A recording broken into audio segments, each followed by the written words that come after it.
एक छोटे से गांव में प्रभुदास नाम का एक किसान रहता था।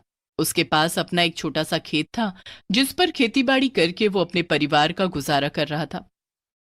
प्रभुदास इतना गरीब था कि उसके पास अब खेत जोतने के लिए बैल तक नहीं थे। जब भी खेती करने का समय आता, वो इधर उधर लोगों से उनके बैल मांगता। ऐसा ही इस बार भी हो रहा था। भाई प्रभु, कितने साल हो गए तुझे एक बैल का जोड़ा नहीं खरीदा गया। अब तू खुद सोच कर देख, मैं अपने खेतों में जोतूं या तेरे बैलों को देखूं। अभी नहीं चाहिए, पहले तुम अपने खेतों में काम कर लो, उसके बाद मैं अपने खेतों को जोत लूंगा। बस इस बारी अपने बैलों का जोड़ा मुझे दे दो। कसम खाता हूँ, इस बारी कुछ ना कुछ करके मैं अपने बैलों का जोड़ा खरीद लूंगा। 5 साल हो गए मुझे यही बात सुन सुनकर। पता नहीं तू किसकी कसम खाता है जो तेरे से बैल नहीं खरीदे जाते। देख भाई, मेरे से उम्मीद मत रखो, इस बार मैं तुझे बैल दूंगा। प्रभुदास उदास सा वहां से चला जाता है। मुंह लटकाने से क्या होगा? तुमसे भी तो एक बैल का जोड़ा नहीं खरीदा जा रहा। मालती, तू भी मुझे बातें सुना ले। पता तो है तुझे कि नहीं खरीद सकता।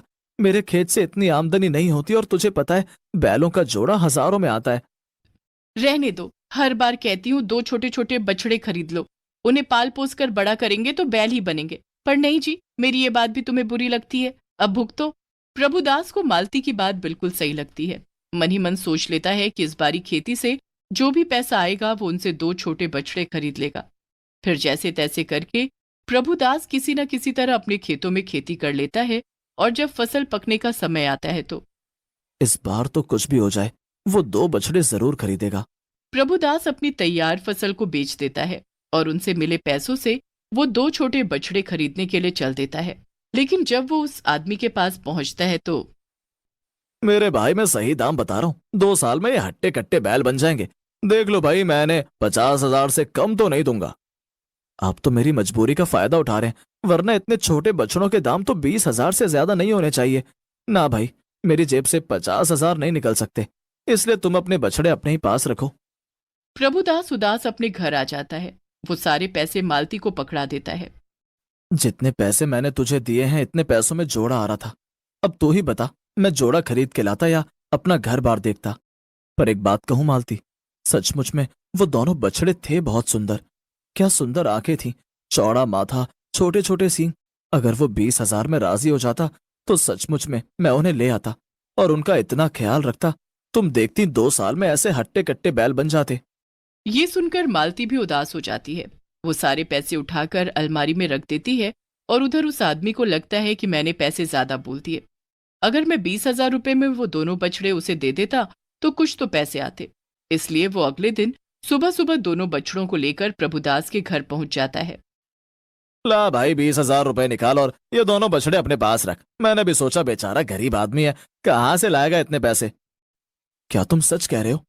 अब सुबह सुबह मैं यहाँ पर तेरे साथ में मजाक करने तो आया नहीं हूँ, बछड़े भी साथ लेकर आया हूँ। ला भाई, टाइम खराब मत कर, जल्दी से 20,000 रुपए निकाल और ये बछड़े पकड़। प्रभुदास मालती से पैसे मांगता है और उन बछड़ों को ले लेता है। कितने प्यारे बछड़े हैं। तुमने सच कहा था, ये तो बिल्कुल हीरे मोती की जोड़ी है। इनका नाम हीरा और मोती ही रखेंगे। मैं अभी आरती की थाल लेकर आती हूँ, पहले उनकी आरती कर लूं, कुछ मीठा खिला दूं। मालती अंदर से थाली लाती है, फिर दोनों की आरती उतारती है, उन्हें तिलक लगाती है और गुड़ खाने के लिए देती है। मैं इनके लिए जगह बना देता हूँ और चारा लेकर आता हूँ, तब तक तो इन्हें पानी पिला। प्रभुदास खुशी खुशी चारा लेने चला जाता है। मालती उन दोनों को पानी पिलाती है। तुम्हारा नाम हीरा है और तुम्हारा नाम मोती है, सुना तुम दोनों ने? और आज से तुम हमारे परिवार का हिस्सा हो। जल्दी से खा पी कर अच्छे मोटे ताजे बैल बन जाओ। मालती के ऐसा कहते ही दोनों अपना सिर हिलाने लगते हैं। ये देखकर मालती को उन पर बड़ा प्यार आता है। वो उन दोनों को गले लगा लेती है। थोड़ी देर में प्रभुदास चारा लेकर आ जाता है। मालती उन्हें खाने के लिए देती है। अब तो खुश है ना? मैंने तेरी बात मान ली और सच कहता हूँ, तूने बड़ा ही अच्छा आइडिया दिया था। बस मेरी ही बुद्धि में नहीं आया। इस बार फिर किसी से बैल लेकर खेत जोत लेता हूँ, बाकी की बाद में देखेंगे। प्रभुदास अपने कुछ दोस्तों के पास जाता है, लेकिन कोई भी उसे अपना बैल का जोड़ा खेत जोतने के लिए नहीं देता। पूरा दिन इधर उधर धक्के खाने के बाद में आखिर में प्रभुदास अपने घर आता है। दोनों बछड़े उसे देखते ही अपना सिर हिलाने लगते हैं। प्रभुदास उनके पास जाता है और उनके सिर पर हाथ फेरने लगता है। काश तुम दोनों बड़े होते तो आज मुझे इस तरह सबके सामने हाथ न फैलाना पड़ता। कोई किसी की मजबूरी नहीं समझता, सब अपना अपना देखते हैं। प्रभुदास अंदर आता है तो मालती खाना तैयार कर चुकी थी। वो दोनों बैठकर खाना खाते हैं।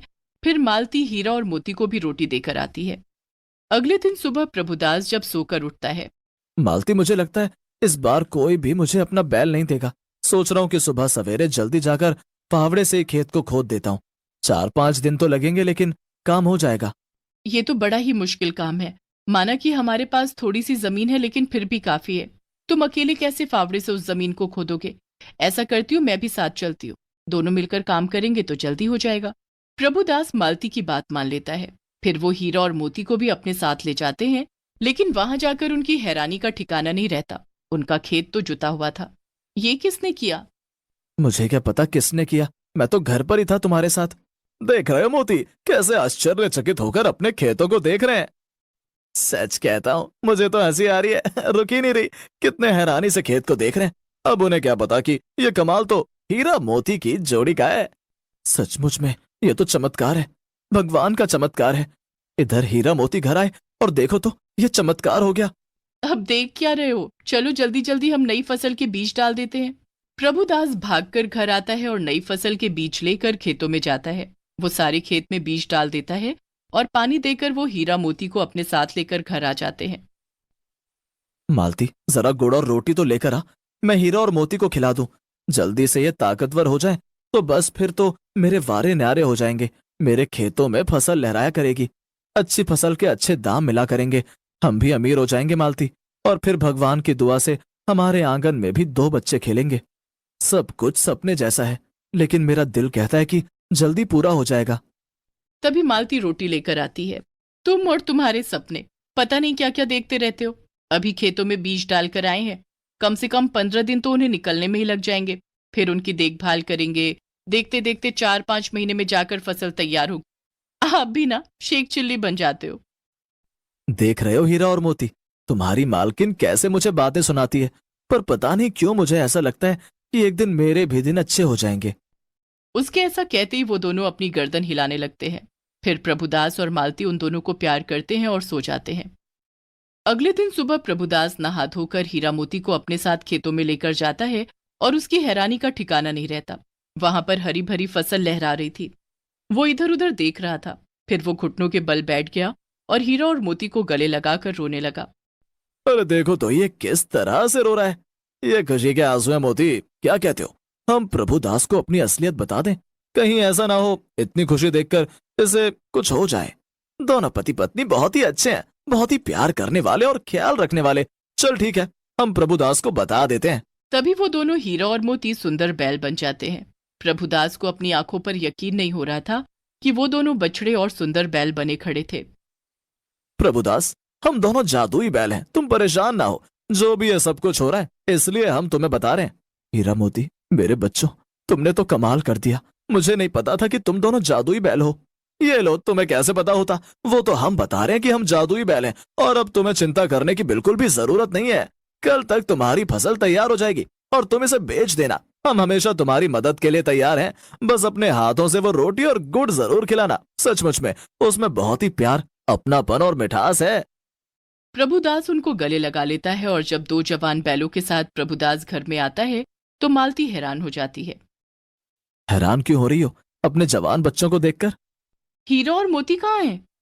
क्या तुमने उन्हें बेच दिया? अरे ये तो कैसी बातें कर रही है, भला मैं उन्हें क्यों बेचूंगा? जरा आंखें मलकर देख, यही तो हीरा मोती हैं। मालती उन दोनों का माथा छूकर देखती है। फिर वो हैरान नजरों से प्रभुदास की तरफ देखती है। तभी प्रभुदास उसे सारी बात बता देता है। अब समझ में आया, हमारे हीरा मोती कोई मामूली साधारण बैल नहीं है, ये तो जादुई बैल हैं। अब हमारी फसल 1-2 दिन में तैयार मिलेगी। उन्हें बेचकर मैं अपने हीरा